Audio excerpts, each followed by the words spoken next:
ರಾಜಕಾರಣದಲ್ಲಿ ಒಂದು ರಾಜಕೀಯ, ಸಾಮಾಜಿಕ ಜೊತೆಗೆ ಸಹಕಾರಿ ರಂಗಗಳಲ್ಲಿ ಸಾಕಷ್ಟು ಸಾಧನೆಗಳನ್ನು ಮಾಡಿರುವಂತಹ ಮತ್ತು ಮಾಡುತ್ತಿರುವಂತಹ ಸಾಧಕರನ್ನು ಗುರುತಿಸಿ ತಮ್ಮ ಮುಂದೆ ತರುವುದೇ ನಮ್ಮ ನ್ಯಾಷನಲ್ ಪೊಲಿಟಿಷಿಯನ್ಸ್ ಇನ್ ಇಂಡಿಯಾ.com ಸೋಷಿಯಲ್ ಮೀಡಿಯಾದ ಮೂಲ ಉದ್ದೇಶ.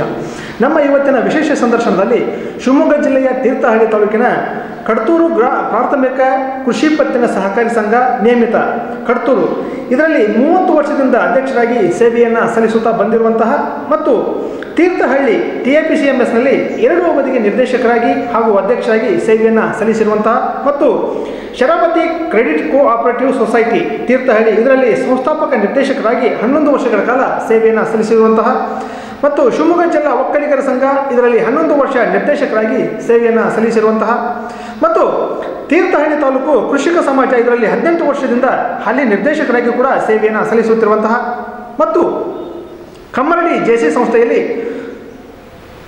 ಸಂಸ್ಥಾಪಕ ಕಾರ್ಯದರ್ಶಿಯಾಗಿ ಸೇವೆಯನ್ನು ಸಲ್ಲಿಸಿರುವಂತಹ ಮತ್ತು 2024ರಲ್ಲಿ ಕರ್ನಾಟಕ ಸರ್ಕಾರ ಕೊಡಮಾಡುವ ಸಹಕಾರ ರತ್ನ ಪ್ರಶಸ್ತಿಗೆ ಪುರಸ್ಕೃತರಾಗಿರುವಂತಹ ಈ ಭಾಗದ ಹಿರಿಯ ನ್ಯಾಯವಾದಿಗಳು ಆಗಿರುವಂತಹ ಸುಮಾರು 45 ವರ್ಷದಿಂದ ಸಾಮಾಜಿಕ ಸೇವೆಯನ್ನು ಮಾಡುತ್ತಾ ಬಂದಿರುವ ಸಮಾಜ ಸೇವಕರು ಶ್ರೀ UN ಮೋಹನ್ ಉಂಡುಗೋಡು ಕಡ್ತೂರು ಸರ್ ಅವರು ನಮ್ಮ ಉಪಸ್ಥಿತಿಯಲ್ಲಿದ್ದಾರೆ. ಇವರಿಗೆ ನಮ್ಮ ಪೊಲಿಟಿಷಿಯನ್ಸ್ ಇನ್ ಇಂಡಿಯಾ.com ಸೋಷಿಯಲ್ ಮೀಡಿಯಾ ಪರವಾಗಿ ಹಾರ್ದಿಕ ಸ್ವಾಗತ ಸರ್. ನಮಸ್ಕಾರ ಸರ್. ನಮಸ್ತೆ. ಹಾಗೆಯೇ ಈ ಸಂಸ್ಥೆಯಲ್ಲಿ ಸುಮಾರು ವರ್ಷಗಳಿಂದ ಮುಖ್ಯ ಕಾರ್ಯನಿರ್ವಹಣಾಧಿಕಾರಿಗಳಾಗಿ ಕೆಲಸ ಕಾರ್ಯಗಳನ್ನು ಮಾಡುತ್ತಾ ಬಂದಿರುವಂತಹ ಶ್ರೀ KN ರಾಮಸ್ವಾಮಿ ಸರ್ ಅವರು ನಮ್ಮ ಉಪಸ್ಥಿತಿಯಲ್ಲಿದ್ದಾರೆ. ಇವರಿಗೂ ಕೂಡ ನಮ್ಮ ಪೊಲಿಟಿಷಿಯನ್ಸ್ ಇನ್ ಇಂಡಿಯಾ.com ಸೋಷಿಯಲ್ ಮೀಡಿಯಾ ಪರವಾಗಿ ಹಾರ್ದಿಕ ಸ್ವಾಗತ ಸರ್. ನಮಸ್ಕಾರ ಸರ್. ಸರ್, ತಾವು ಒಂದು ಸಹಕಾರಿ ರಂಗದಲ್ಲಿ ಮತ್ತು ಒಂದು ಸಾಮಾಜಿಕ ರಂಗದಲ್ಲಿ ಸಾಕಷ್ಟು ಒಂದು ಕೆಲಸ ಕಾರ್ಯಗಳನ್ನು ಅಭಿವೃದ್ಧಿಗಳನ್ನು ಈ ಒಂದು ಸಂಸ್ಥೆಯಲ್ಲಿ ತಾವು ಮಾಡಿದ್ರಿ. 30 ವರ್ಷದಿಂದ ಈ ಒಂದು ಸಂಸ್ಥೆಯಲ್ಲಿ ಅಧ್ಯಕ್ಷರಾಗಿ ಕೆಲಸ ಕಾರ್ಯ ನಿರ್ವಹಿಸಿದ್ರಿ. ಆ ಎಲ್ಲ ವಿಷಯಗಳನ್ನು ಕೇಳೋದಕ್ಕಿಂತ ಪೂರ್ವದಲ್ಲಿ ಒಂದು ಸಣ್ಣ ಕಿರು ಪರಿಚಯವನ್ನು ನಮ್ಮ ವೀಕ್ಷಕರಿಗೆ ಹೇಳಿ ಸರ್. ಸೊ ಪ್ರಥಮವಾಗಿ ಪೊಲಿಟಿಷಿಯನ್ಸ್ ಇನ್ ಇಂಡಿಯಾ.com ಇದರ GM ಅಲ್ವಾ, ಜನರಲ್ ಮ್ಯಾನೇಜರ್ ಆಗಿರುವ ಯುವರಾಜ್ ಅವರಿಗೆ ನಾನು ನಮ್ಮ ಸಂಸ್ಥೆ ಪರವಾಗಿ ಸ್ವಾಗತಿಸ್ತೀನಿ. ಎಸ್ ಸರ್, ತುಂಬ ಸಂತೋಷ ಸರ್. ನಾನು ಬಹುಶಃ ಹುಟ್ಟಿರೋದು ಇಲ್ಲೇ ಕಡ್ತೂರಿನಲ್ಲೇ ಹುಟ್ಟಿದ್ದೀನಿ. ನನ್ನ ಪ್ರಾಥಮಿಕ ವಿದ್ಯಾಭ್ಯಾಸ ಕಡ್ತೂರು ಸರ್ಕಾರಿ ಶಾಲೆಯಲ್ಲಿ ಮಾಡಿದ್ದೆ, 7th ಸ್ಟ್ಯಾಂಡರ್ಡ್ವರೆಗೆ. ನಂತರ ನಾನು ನನ್ನ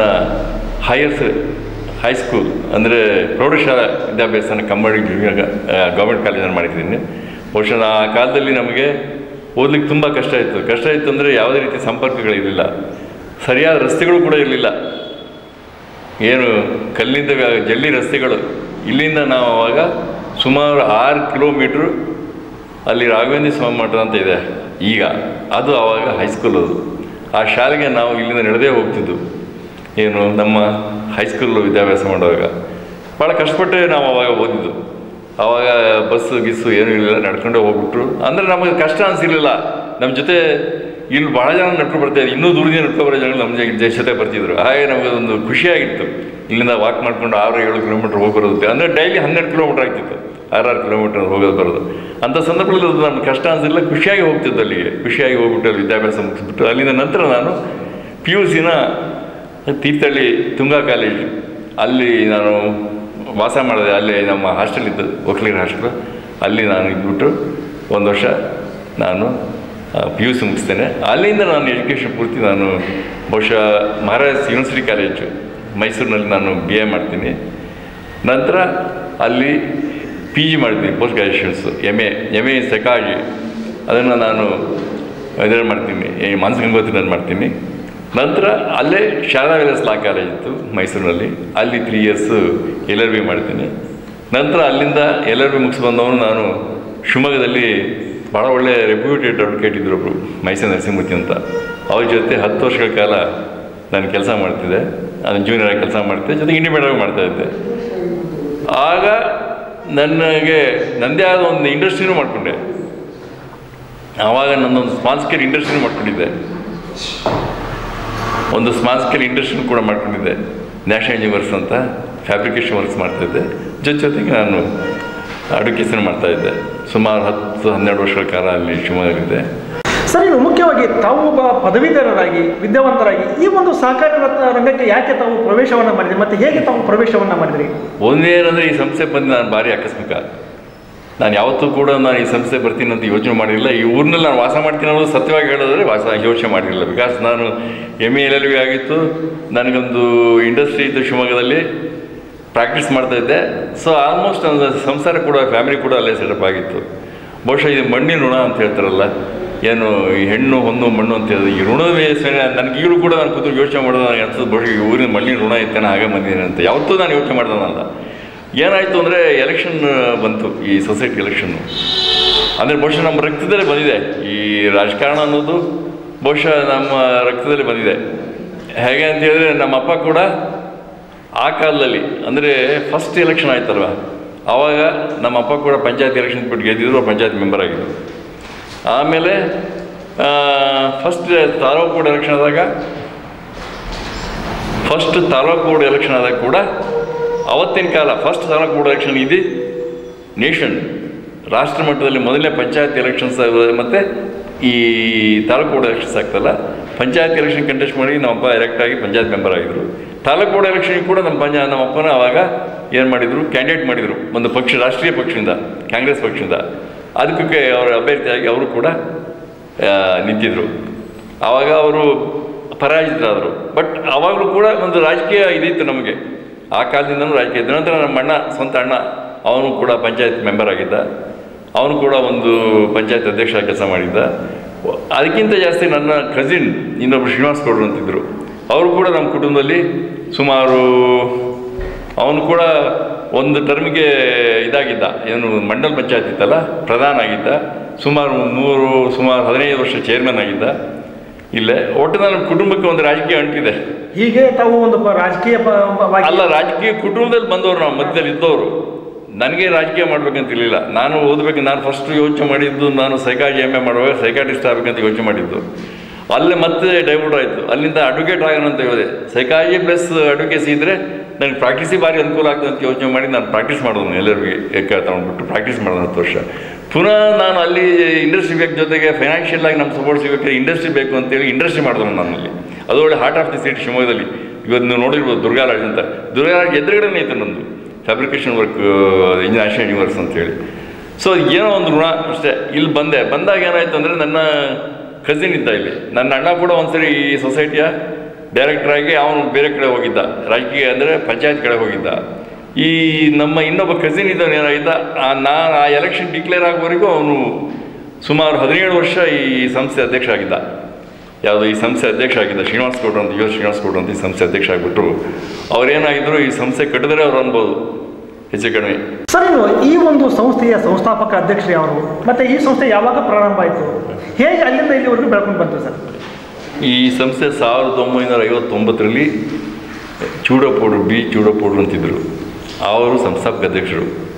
ಅವರ ಜೊತೆಗೆ B ಹೂವನಗೌಡ್ರು ಅಂತ ಅವರು ಗೌರವ ಕಾರ್ಯದರ್ಶಿಯಾಗಿ ಕೆಲಸ ಮಾಡ್ತಾರೆ. ಬಹುಶಃ ಭಾಳ ಒಳ್ಳೆಯ ಉದ್ದೇಶ ಇಟ್ಕೊಂಡು ಅವರು ಆ ಕಾಲದಲ್ಲಿ ಶುರು ಮಾಡಿದರು. ಆ ಕಾಲ ಹೇಗಿತ್ತು ಅಂದರೆ, ಜನಗಳ ಕೈಲಿ ಹಣ ಇರ್ತಿರಲಿಲ್ಲ, ಹಣವೇ ಇರಲಿಲ್ಲ. ನೀವು ಶೇರ್ ಅಮೌಂಟು ಬಹುಶಃ ಅವಾಗ ಎಷ್ಟು 25 ರೂಪಾಯಿ ಅಂತ ಕಾಣಿಸುತ್ತೆ. ಆ 25 ರೂಪಾಯಿನ ಕೂಡ ಕಂತು ಮುಖ ತೊಗೊಂಡಿದ್ದಾರೆ ಅವರು. 25 ರೂಪಾಯಿನ ನೀನು ಸಿಗದಾಗ ಕೊಡಪ್ಪ ಅಂತ ಅವ್ರು ಶೇರ್ ಮಾಡ್ಕೊಂಡು ಒಂದು 5 ರೂಪಾಯಿ ತೊಗೊಳೋದು, ಶೇರ್ ಹಾಕೋದು, 5 ರೂಪಾಯಿ ತೊಗೊಂಡು ಶೇರ್ ಹಾಕ್ಕೊಂಡು ಆಮೇಲೆ ನೀನು ಸಿಗದಾಗ ಕೊಡ್ತಪ್ಪ ಅಂತ ಭಾಳ ಕಷ್ಟಪಟ್ಟು ಮಾಡಿದ್ದಾರೆ ಪಾಪ ಸಂಸ್ಥೆನವರು. ಭಾಳ ಒಳ್ಳೆಯ ಉದ್ದೇಶ ಇಟ್ಕೊಂಡು ಮುಂದಿನ ಪೀಳಿಗೆಗೆ ಇದು ಅನುಕೂಲ ಆಗಬೇಕು ಈ ಸಹಕಾರ ಸಂಸ್ಥೆ ಅಂತೇಳಿ ಭಾಳ ಇದು ಮಾಡೋದು, ಭಾಳ ಕಷ್ಟಪಟ್ಟು ನಡೆಸಿದ್ದಾರೆ. ಯಾರೋ B ಹೂವನಗೌಡ್ರು. ಮತ್ತು ಇದಕ್ಕೆ ಯಾವುದೇ ಆಫೀಸ್ ಇರಲಿಲ್ಲ, ಯಾವುದೇ ಇದಕ್ಕೆ ಇದಿರಲಿಲ್ಲ. ಅವರ ಈ ಹೂವನಗೌಡ್ರು ಅಂತಿದ್ರಲ್ಲ, ಅವರ ಅಂಗಡಿನಲ್ಲಿ ಒಂದು ಟ್ರಂಕು, ಆ ಟ್ರಂಕ್ ಒಳಗೆ ಒಂದು 4 ಎಕ್ಸೈಸು, ಏನು ಜಮಾ ಖರ್ಚು, ನಿಮ್ಮ ಶೇರ್ ಕಲೆಕ್ಷನ್ನು, ಆ ಅಮೌಂಟ್ ಇಡುವಂಥದ್ದು ಅಷ್ಟೇ. ಅದು ಆ ಸಂಸ್ಥೆಗೆ ಒಂದು ಸಣ್ಣ ಟ್ರಂಕ್, ಡಬ್ಬದಲ್ಲಿ ಒಂದು ಟ್ರಂಕ್ ಬರ್ತಿತ್ತಲ್ಲ ಅವಾಗ, ಆ ಟ್ರಂಕ್ನಲ್ಲಿ ಅವ್ರ ವ್ಯವಹಾರ ಪೂರ್ತಿ ನಡೀತಾ ಇತ್ತು. ಆ ರೀತಿ ಬಹುಶಃ ಅವರು 59ರಲ್ಲಿ ಸ್ಟಾರ್ಟ್ ಮಾಡಿ 1965ವರೆಗೆ, 59ಇಂದ 1965ವರೆಗೆ ಅವ್ರನ್ನ ಕಷ್ಟಪಟ್ಟು ನಡೆಸ್ತಾರೆ. ಆ ಪರಿಸ್ಥಿತಿಲಿ ಅದು ಆಗಬೇಕು ಹೋಗ್ಬಿಡಿ, ಗೊತ್ತಲ್ಲ ನಿಮ್ಗೆ, ಇಲ್ಲೆಲ್ಲ 160, 170 ಇಂಚ್ ಮಳೆ ಆಗುವಂಥದ್ದು. ಮನುಷ್ಯ ಮುಖ ನೋಡೋದೇ ಕಷ್ಟ. 4 ವರ್ಷ ಒಬ್ರೊಬ್ರು ಭೇಟಿ ಆಗೋದೇ ಕಷ್ಟ. 4 ತಿಂಗಳು 5 ತಿಂಗಳು ಅವ್ರು ಏನಾದ್ರು ಇದ್ದರೂ ಕೂಡ ಅವರ ಗದ್ದೆ ತೋಟ ಅಲ್ಲಿ ಒಡಗು ಬಿತ್ತು, ಇಲ್ಲಿ ತೋಟದಲ್ಲಿ ಔಷಧಿ ಹೊಡಿಬೇಕು, ಅಲ್ಲಿ ಕೊಳೆ ಬಂತು, ಕೊಳೆ ರೋಗ ಅವಾಯ್ಡ್ ಮಾಡೋಕ್ಕೆ ಇದರಲ್ಲೇ ಜನ ಬ್ಯುಸಿ ಆಗಿರ್ತೀರಿ. ಬಿಟ್ಟರೆ ನೀವು ಯಾವ ರೀತಿಯ ನಿಮ್ಮ ಸಾಮಾಜಿಕ ವ್ಯವಸ್ಥೆಗೂ ಕೂಡ ಅವ್ರು ಬರ್ತಿರ್ಲಿಲ್ಲ. ಅಂತರ ಹಿಡಿದು ತಂದು ಒಂದು 25 ಜನ ಶೇರ್ ಮಾಡ್ತಾರೆ ಅವರು ಆ ಕಾಲದಲ್ಲಿ. ಶೇರ್ ಮಾಡಿಬಿಟ್ಟು ಈ ಸಂಸ್ಥೆ ಸ್ಥಾಪನೆ ಮಾಡ್ತಾರೆ. ಅದು ಏನು ಕಂದು ಮುಖಾಂತರ ಹಣ ತೊಗೊಂಡ್ಬಿಟ್ಟು ಅವ್ರದ್ದು ಶೇರ್ ಅಮೌಂಟ್ ತೊಗೊಂಡ್ಬಿಟ್ಟು. ಸೊ ಕಷ್ಟಪಟ್ಟು ಅಂಥ ಸಂಸ್ಥೆನ ನಡೆಸ್ತಾರೆ. ಎಷ್ಟು 6 ವರ್ಷಗಳ ಕಾಲ ಅವ್ರು ನಡೆಸ್ತಾರೆ. 1965ವರೆಗೆ ಅವ್ರು ನಡೆಸ್ತಾರೆ. ಯಾರು ಹುಣಗೂಡು ಚೂಡಪ್ಪಗೌಡರು ಮತ್ತು ಹುಣಗೂಡು ಅವರು ಕಾರ್ಯದರ್ಶಿ ಕೂಡ ಅವಾಗ ಸಂಬಳ ತೊಗೊಳ್ತಿರಲಿಲ್ಲ. ಅವರು ಕೂಡ ಗೌರವ ಕಾರ್ಯದರ್ಶಿ ಆಗಿದ್ದರು. ಆ ನಂತರ ಏನಾಯಿತು ಅಂತ ಹೇಳಿದ್ರೆ ಅವರಿಗೆ ನನ್ನ ಬ್ರದರ್ ಅಂದರೆ ನನ್ನ ಏನಂತೀವಿ ಅದಕ್ಕೆ ಡೈರೆಕ್ಟ್ ಕಸಿನಿಗೆ ಏನಂತೀವಿ, ನನ್ನ ಸ್ವಂತ ದೊಡ್ಡಪ್ಪನ ಮಗ ಶ್ರೀನಿವಾಸ ಗೌಡ್ರು ಅಂತ ಬರ್ತಾರೆ ಅವರು. ಅವರಿಗೆ ಊರಿಗೆ ಬರ್ತಾರೆ, ನಮ್ಮ ಅಜ್ಜನ ಮನೆಗೆ ಬರ್ತಾರೆ ಅವರು, ಅಜ್ಜ ನೋಡ್ಕೊಳ್ಳಿಕ್ಕೆ. ಆ ಕಾಲದಲ್ಲಿ ಅವರಿಗೆ ಎಲ್ಲರೂ ಸೇರಿಬಿಟ್ಟು ಅವರಿಗೆ ಅನಿಸ್ತಾರೆ ಯಾವುದನ್ನ ಈ ಸಂಸ್ಥೆ ನೀವು ನಡ್ಸ್ಕೊಂಡು ಹೋಗಬೇಕು ಅಂತ. ಅಷ್ಟರೊಳಗೆ ಅವ್ರ ಪಾಪ 6 ವರ್ಷ ನಡೆಸ್ತಿರ್ತಲ್ಲ, ಆ ಮಧ್ಯದಲ್ಲಿ ಭಾಳ ಒಳ್ಳೊಳ್ಳೆ ಸೊಸೈಟಿಗಳು ಮುಚ್ಚೋಗಿರ್ತದೆ ಸ್ಥಾಪನೆ ಆಗಿಬಿಟ್ಟು. ಫಾರ್ ಎಕ್ಸಾಂಪಲ್ ನಿಮ್ಗೆ ಇಲ್ಲೊಂದು ದೇವಿಂಗಿ ಸೊಸೈಟಿ ಇದೆ, ಎಲ್ಲ ಘಟಾನುಘಟಿಗಳಿದ್ದರು, ಅವರೇ ಸ್ಥಾಪನೆ ಮಾಡ್ತಾರೆ ಯಾವುದನ್ನ ಆ ಸಂಸ್ಥೆನ ನಡೆಸೋಕ್ಕಾಗದೆ ಅವ್ರು ಮುಚ್ಚಿಬಿಡ್ತಾರೆ. ದೇವಿಂಗಿ ಸೊಸೈಟಿ ಮುಚ್ಚೋಗ್ತದೆ. ಆಮೇಲೆ ಪಕ್ಕದ ಮೇಘರೊಳ್ಳಿ ಅಂತಿದೆ, ಅದು ಕೂಡ ಆ ಸಂದರ್ಭದಲ್ಲಿ ಮುಚ್ಚೋಗ್ತವೆ. ಆ ಕಷ್ಟದಲ್ಲಿ ಅಂಥ ಕಷ್ಟದಲ್ಲೂ ಕೂಡ ಇವರು ಮುಚ್ಚಕ್ಕೆ ನಡೆಸಿಬಿಟ್ಟು 6 ವರ್ಷ ಇವ್ರ ಕೈ ಕೊಡ್ತಾರೆ, ಶ್ರೀನಿವಾಸ ಗೌಡ್ರ ಕೈಗೆ. ಇವರು ಶ್ರೀನಿವಾಸ ಗೌಡ್ರು ಏನು ಮಾಡ್ತಾರೆ ಅಂದರೆ ಭಾಳ ಚಾಲೆಂಜಾಗಿ ತೊಗೊಳ್ತಾರೆ ಅದನ್ನು. ಅವರಿಗೆ ಅಧಿಕಾರ ಹಸ್ತಾಂತರ ಒಂದು ಟ್ರಂಕ್ ಕೊಟ್ಬಿಟ್ಟಿದ್ದು ಅಷ್ಟೇ, ಇನ್ನೇನಿಲ್ಲ. ಆ ಟ್ರಂಕ್ ಕೊಡೋದು 4 ಎಕ್ಸಸೈಸ್ ಪುಸ್ತಕ, ಪೆನ್ನು ಇತ್ತವ್ರು ಗೊತ್ತಿಲ್ಲ, ಅದನ್ನು ತೆಗೆದು ಶ್ರೀನಿವಾಸ ಗೌಡ್ರಿಗೆ ಕೊಡ್ತಾರೆ. ಶ್ರೀನಿವಾಸ ಗೌಡ್ರು ಏನು ಮಾಡ್ತಾರೆ ಅಂದರೆ ನಮಗೆ ಎದುರುಗಡೆ ಇಲ್ಲಿ ಅಜ್ಜನ ಬಿಲ್ಡಿಂಗ್ ಇದೆ, ಈ ಮುಂಚೆ ಈ ನಮ್ಮ ಸೊಸೈಟಿ ಎದುರುಗಡೆ ಒಂದು ಬಿಲ್ಡಿಂಗ್ ಇದೆ, ಆ ಬಿಲ್ಡಿಂಗ್ ಒಳಗೆ ಅವ್ರು ಶುರು ಮಾಡ್ತಾರೆ ಯಾವುದನ್ನು ಅವರ ಕಾರ್ಯಚಟುವಟಿಕೆ ಸಂಸ್ಥೆದು. ಸೊ ಅವರು ಸ್ವಲ್ಪ ಅವರಿಗೆ ವಯಸ್ಸು ಇತ್ತು, ಅವರಿಗೆ ಯೂತ್ ಅವರು ಅವಾಗ ಒಂದು 35-40 ವರ್ಷ ಇರ್ಬೋದು. ಅವರು ಅಧ್ಯಕ್ಷ ಆಗುವಾಗ ಭಾಳ ಒಂದು ಚಾಲೆಂಜಾಗಿ ತೊಗೊಂಡ್ಬಿಟ್ಟು ಭಾಳ ಕಾಳಜಿ ಇತ್ತು ಅವರಿಗೆ ಈ ಸಾಮಾಜಿಕ ವ್ಯವಸ್ಥೆ ಬಗ್ಗೆ. ಅವರು ಅದನ್ನು ಸಂಸ್ಥೆನ ಕಟ್ಟೋದಂದರೆ ಭಾಳ ಚಾಲೆಂಜಾಗಿ ಕಟ್ತಾರೆ ಅವರು ಫಸ್ಟಿಗೆ ಅವ್ರು ಮಾಡಿದ್ದೊಂದು ಭಾಳ ದೊಡ್ಡ ಕೆಲಸ ಅಂತ ಹೇಳಿದ್ರೆ, ಒಂದು ಸಂಸ್ಥೆಗೆ ಒಂದು ಪರ್ಮನೆಂಟ್ ಸ್ಟ್ರಕ್ಚರ್ ಕೊಡಬೇಕು ಅಂತ. ಯಾವುದೇ ಸಂಸ್ಥೆ ಬೆಳಿಬೇಕಾದ್ರೆ ಅದಕ್ಕೊಂದು ಪರ್ಮನೆಂಟ್ ಸ್ಟ್ರಕ್ಚರ್ ಬೇಕು ಅಂತ. ಅದೇ ಸಂದರ್ಭದಲ್ಲಿ ಏನಾಯಿತು, ನಮ್ಮ ತಂದೆ ಒಂದು ಈ ಜಾಗ ಇದರಲ್ಲಿ ನಮ್ಮ ತಂದೆದು ಇದು 100/100 ನಮ್ಮ ತಂದೆದು. ಅದನ್ನು ಅಲ್ಲಿ ಜೋಯಿಸ್ ಕೋಗೋಡು ಅನುಚರಿಸಿದ್ದಾರೆ, ಅವರಿಂದ ಇವರು ನಮ್ಮ ತಂದೆ ಖರೀದಿ ಮಾಡಿದರು. ಸೊ ಇಲ್ಲಿ ಏನಿದೆ, ನಿಮ್ಮ ಸಹಕಾರಿ ವ್ಯವಸ್ಥೆಯಲ್ಲಿ ದಾಖಲೆಗಳು ಭಾಳ ಇಂಪಾರ್ಟೆಂಟು. ಏನೇ ಮಾಡಬೇಕಾದ್ರೂ ದಾಖಲೆಗಳು ಭಾಳ ಇಂಪಾರ್ಟೆಂಟು. ಸೊ ಇಲ್ಲಿ ಯಾವ ಸೈಟ್ಗಳಿಗೂ ಸರಿಯಾದ ದಾಖಲೆಗಳಿಲ್ಲ. ಇದೊಂದೇ ಸಬ್ ರಿಜಿಸ್ಟರ್ ಆಫೀಸಲ್ಲಿ ಆ ಕಾಲದಲ್ಲಿ ಸಬ್ ರಿಜಿಸ್ಟರ್ ಆಫೀಸಲ್ಲಿ ರಿಜಿಸ್ಟರ್ ಆಗಿತ್ತು 100/100 ಸೈಟು. ಸೊ ಇದು ದಾಖಲೆ ಇತ್ತು. ಜೊತೆಗೆ ಅವ್ರಿಗೆ ಏನಾಯ್ತು ಅಂದರೆ ಅವ್ರ ಮನೆ ಪಕ್ಕನೇ ಈ ಸೈಟ್ ಇತ್ತಲ್ಲ ನಮ್ಮ ಕಸಿನಿಗೆ, ನಮ್ಮ ಅವರಿಗೆ ಈ ಸೈಟ್ ಬೇಕು ಅಂತ. ಸೊ ಅವರು ಏನೇನೋ ಮಾಡಿ ನಮ್ಮ ತಂದೆಗೆ ಎಲ್ಲ ಮನಸ್ಸು ಒಪ್ಪಿಸ್ಬಿಟ್ಟು ನಮ್ಮ ತಂದೆ ಮುಖಾಂತರ ಇದನ್ನು ಮಾಡ್ತಾರೆ, ಪಡ್ಕೊಡ್ತಾರೆ. ಈ ಸೈಟನ್ನು ಪಡ್ಕೊಂಡು ಇಲ್ಲಿ ಎಲ್ಲ ಗ್ರಾಮಸ್ಥರ ಮನೆಗೆ ಹೋಗ್ತಾರೆ. ಗ್ರಾಮಸ್ಥರ ಮನೆಗೆ ಹೋಗಿ ಅವ್ರು ಏನು ಕೊಡ್ತಾರೆ ಅದನ್ನು ತೊಗೊಂಡಿದ್ದಾರೆ, ಕಲೆಕ್ಟ್ ಮಾಡಿಬಿಟ್ಟು ಈ ಒಂದು ಬಿಲ್ಡಿಂಗ್ ಕಟ್ತಾರೆ. ಏನು ಆಫೀಸ್ ಕಟ್ಟಡ ಕಟ್ತಾರೆ. ಅದು 1980ರಲ್ಲಿ ಅದು ಕಟ್ಟಡ ಕಟ್ಟಿ ಮುಗಿಸ್ತಾರೆ. ಜೊತೆಗೆ ನಬಾರ್ಡಿಂದ ಸಾಲ ಮಾಡಿ, ಅವಾಗ ನಬಾರ್ಡ್ ಸಾಲ ಕೊಡ್ತಾಯಿತ್ತು ಗೋಡನ್ಗೆ, ಸೊಸೈಟಿ ಗೋಡನ್ಗಳಿಗೆ ಅಂತಿದ್ರೆ. ಅಂದರೆ ಅವಾಗ ಸಾಲ ಜೊತೆಗೆ ಇಂಟ್ರೆಸ್ಟ್ ಇತ್ತು 6% ಅಂತ ಒಂದು ಗೋಡನ್ನು ಕಟ್ತಾರೆ. ಇಲ್ಲೇ ಗೋಡನ್ನು ಮತ್ತು ಆಫೀಸ್ ಕಟ್ಬಿಟ್ಟು 1980ರಲ್ಲಿ ಇದಕ್ಕೆ ಇಲ್ಲಿ ವಹಿಸ್ತಾರೆ. ಯಾರಿಗೆ? ಷೇರುದಾರರಿಗೆ ಅರ್ಪಿಸ್ತಾರೆ ಅದನ್ನು. 1980 ಅಂದರೆ ಈಗ 45 ವರ್ಷ ಹಿಂದೆ, 45 ಇಯರ್ಸ್ ಬ್ಯಾಕ್. ಅದನ್ನು ಬಹುಶಃ ಆ ಕಾಲದಲ್ಲಿ 2 ಕ್ಯಾಬಿನೆಟ್ ಮಂತ್ರಿಗಳು ಬರ್ತಾಯಿದ್ರು ಓಪನ್ ಮಾಡಲಿಕ್ಕೆ. 2 ಕ್ಯಾಬಿನೆಟ್ ಮಂತ್ರಿಗಳು ಈ ಸಣ್ಣ ಊರಿಗೆ ಒಂದು ಆಫೀಸು, ಇನ್ನೊಂದು ಗೋಡನ್ ಓಪನ್ ಮಾಡಲಿಕ್ಕೆ ಕೋಆಪರೇಟಿವ್ ಮಿನಿಸ್ಟರ್ ಬರ್ತಾರೆ. ಆಮೇಲೆ ಆಫೀಸ್ ಓಪನ್ ಮಾಡಲಿಕ್ಕೆ rural development panchayat Raj minister. ಆ ಕಾಲದಲ್ಲಿ ಈಗಲೂ ನಮ್ಗೆ ಕರ್ಸೋಕ್ಕಾಗ್ತಿಲ್ಲ. ಇಂಥ ವ್ಯವಸ್ಥೆ ಇದ್ದು ಇಷ್ಟೆಲ್ಲ ಕನ್ವೆನ್ಸ್ ಇದ್ದರೂ ಕೂಡ ನಮಗೆ ಮಿನಿಸ್ಟ್ರಿಗಳನ್ನ ಕರ್ಸ್ಕೊಳ್ಳೋದು ಕಷ್ಟ ಆಗ್ತದೆ ಕಾರ್ಯಕ್ರಮಗಳಿಗೆ. ಆ ಕಾಲದಲ್ಲಿ 2 ಕ್ಯಾಬಿನೆಟ್ ಮಿನಿಸ್ಟರ್ ಬಂದುಬಿಟ್ಟು ಇಲ್ಲೇ ಹಾಲ್ಟ್ ಮಾಡಿಬಿಟ್ಟು ಈ ಬಿಲ್ಡಿಂಗ್ನ ಓಪನ್ ಮಾಡ್ತಾರೆ. ಒಂದು ಆಫೀಸ್ ಬಿಲ್ಡಿಂಗ್ನ ಅವರು rural development minister Panchayat Raj ಬೇಗಾನ ರಾಮಯ್ಯನವರು ಅಂತ ಅವರು ಓಪನ್ ಮಾಡ್ತಾರೆ. ಈ ಗೋಡನನ್ನು AB ಜಕ್ನೂರ್ ಅಂತ ಕೋಆಪರೇಟಿವ್ ಮಿನಿಸ್ಟ್ರು ಅವರು ಓಪನ್ ಮಾಡ್ತಾರೆ. 1980 ಕತೆ ನಾನು ಹೇಳ್ತಿರೋದು. ಅವಾಗ ಕಡದಾಳ ದಿವಾಕರ್ MLA ಆಗಿರ್ತಾರೆ. ಅವರ ಇದ್ರದ ಕಾರ್ಯಕ್ರಮದ ಅಧ್ಯಕ್ಷತೆ ವಹಿಸಿರ್ತಾರೆ. ತುಂಬ ಸಂತೋಷ ಸರ್. ತಮ್ಮ ಒಂದು ಸಣ್ಣ ಕಿರು ಪರಿಚಯವನ್ನು ನಮ್ಮ ವೀಕ್ಷಕರಿಗೆ ಹೇಳಿ ಸರ್. ನಮಸ್ತೆ, ನನ್ನ ಹೆಸರು KN ರಾಮಸ್ವಾಮಿ ಅಂತ. ನಾನು ಈ ಸಂಘದ ವ್ಯಾಪ್ತಿಗೆ ಸಂಬಂಧಪಟ್ಟಂಥ ಅರಹಳ್ಳಿ ಗ್ರಾಮ ಅಂತ ಅಲ್ಲಿ ಖಂಡಿಕ ಅಂತ ಒಂದು ಊರು ಹುಟ್ಟಿದ್ದು. ನಾನು ಪ್ರೈಮರಿ ಶಾಲೆಯನ್ನು ಅರಹಳ್ಳಿ ಪ್ರೈಮರಿ ಶಾಲೆಗೆ ಓದಿದ್ದು 1ರಿಂದ 7ನೇ ತರಗತಿವರೆಗೆ. ಆಮೇಲೆ 8ರಿಂದ ಅಪ್ ಟು PUC ವರೆಗೆ ಗೌರ್ಮೆಂಟು ಜೂನಿಯರ್ ಕಾಲೇಜ್ ಕುಮ್ಮರಳ್ಳಿ ಓದಿದ್ದು. ಆಮೇಲೆ ಪದವಿಯನ್ನು ತೀರ್ಥಹಳ್ಳಿ ತುಂಗಾ ಕಾಲೇಜಿನಲ್ಲಿ ಓದಿದ್ದು. ಆಮೇಲೆ ಅವಾಗೆಲ್ಲ ಈ ಮನೇಲಿ ಆರ್ಥಿಕ ಪರಿಸ್ಥಿತಿ ಕಷ್ಟ ಅಂತ ಪದವಿ ಮುಗಿಸಿದ ಮೇಲೆ ಮುಂದಿನ ಎಜುಕೇಷನ್ ಮಾಡಲಿಕ್ಕೆ ಆಗೋದಿಲ್ಲ ಅಂತ ನಾನು ಏನೋ ದುಡಿಮೆ ಮಾಡಬೇಕಂದ್ರೆ ಬೆಂಗಳೂರು ಕಡೆ ಹೋದೆ. ಬೆಂಗಳೂರಿಗೆ ಹೋಗಿ ಸಣ್ಣ ಪುಟ್ಟ ಕೆಲಸ ಮಾಡ್ಕೊಂಡು ಸುಮಾರು 92-93ರಲ್ಲಿ ನಾನು ಒಂದು ಸಣ್ಣ ಒಂದು ಕ್ಯಾಂಟೀನ್ ಓಪನ್ ಮಾಡಿದೆ. ನಮ್ಮ ಗೋ ಬ್ರದರ್ ಜೊತೆಗೆ ಒಂದು ಸಣ್ಣ ಕ್ಯಾಂಟೀನ್ ಮಾಡಿ 1 ವರ್ಷ ನಡೆಸಿದೆ. ಆಮೇಲೆ ಅದು ಸರಿಯಾಗಲ್ಲ ಅಂತಂದು ಮತ್ತು ಅದ್ರ ಮಧ್ಯದಲ್ಲಿ ಒಂದು ಜಪಾನ್ ಕೊಲಾಬರೇಟಿವ್ ಕ್ಯಾಂಡೋಸ್ ಚಾಕ್ಲೇಟ್ ಅಂತ ಕಂಪ್ನಿ ಇತ್ತು.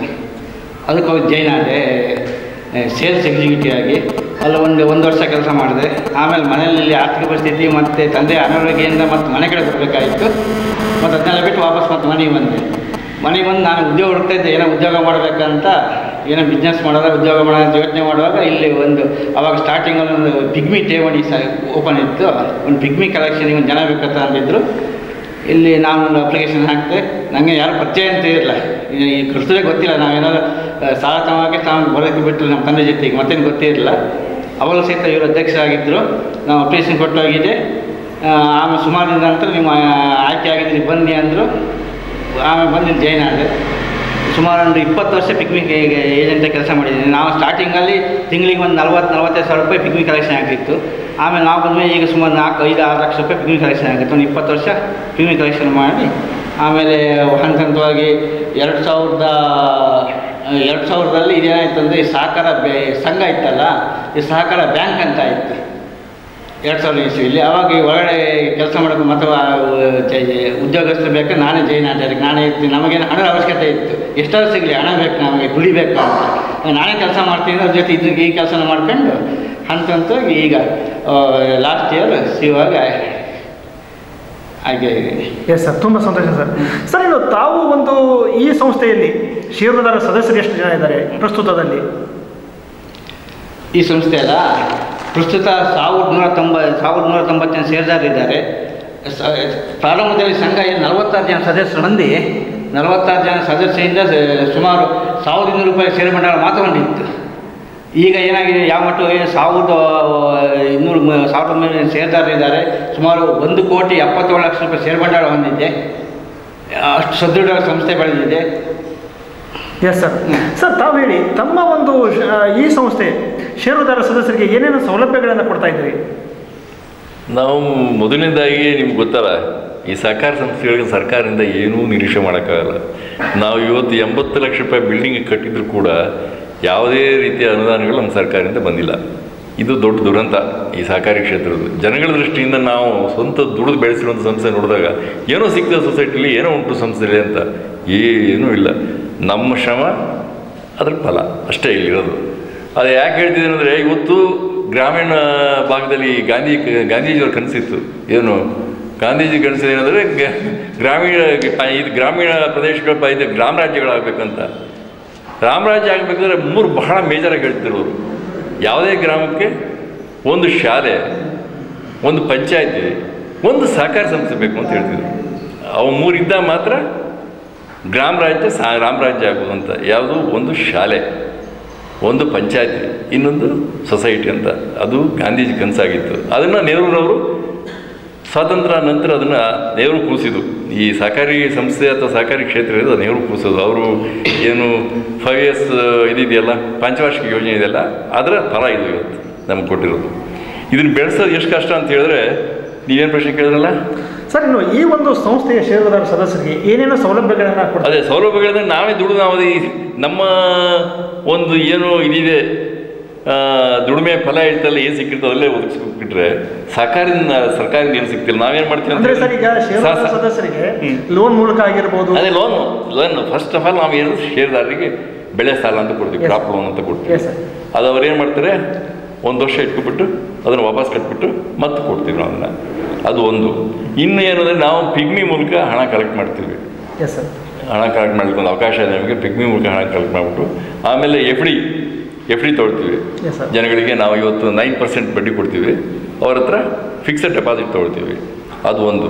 ಇನ್ನೊಂದು, ಜನರು ನಮ್ಮ ವಿಶ್ವಾಸದ ಮೇಲೆ ಇಲ್ಲಿ SB ಅಕೌಂಟ್ ಮಾಡ್ತಾರೆ.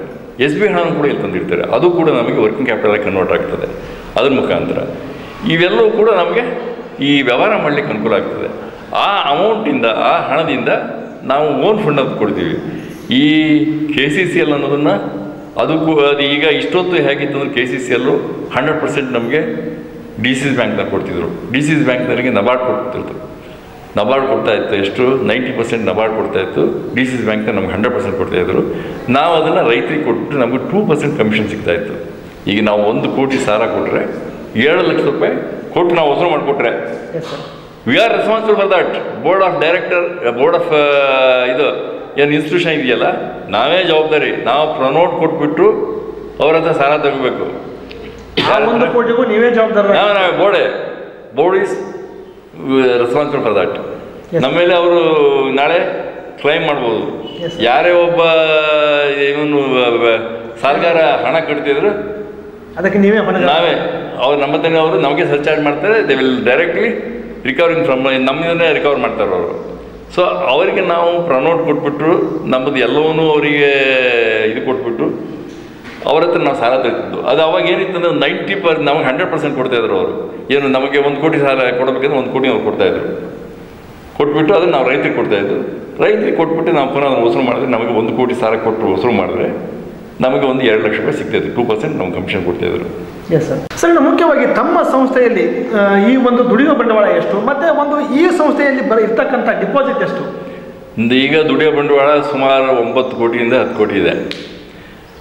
ಡೆಪಾಸಿಟ್ಸ್ ಈಗ ಒಂದು 3 crores 3 ಕೋಟಿ ಡೆಪಾಸಿಟ್ಸ್ ಇದೆ. ಡೆಪಾಸಿಟ್ಸ್ ಅಂದರೆ ಇನ್ನೂ ಜಾಸ್ತಿ ಆಗುತ್ತೆ. ನಾನು FDನೇ ಸುಮಾರು ನಮ್ಮ ಹತ್ರ ಈಗ 2 ಕೋಟಿ ಇದೆ, 2.25 ಕೋಟಿ ಇದೆ.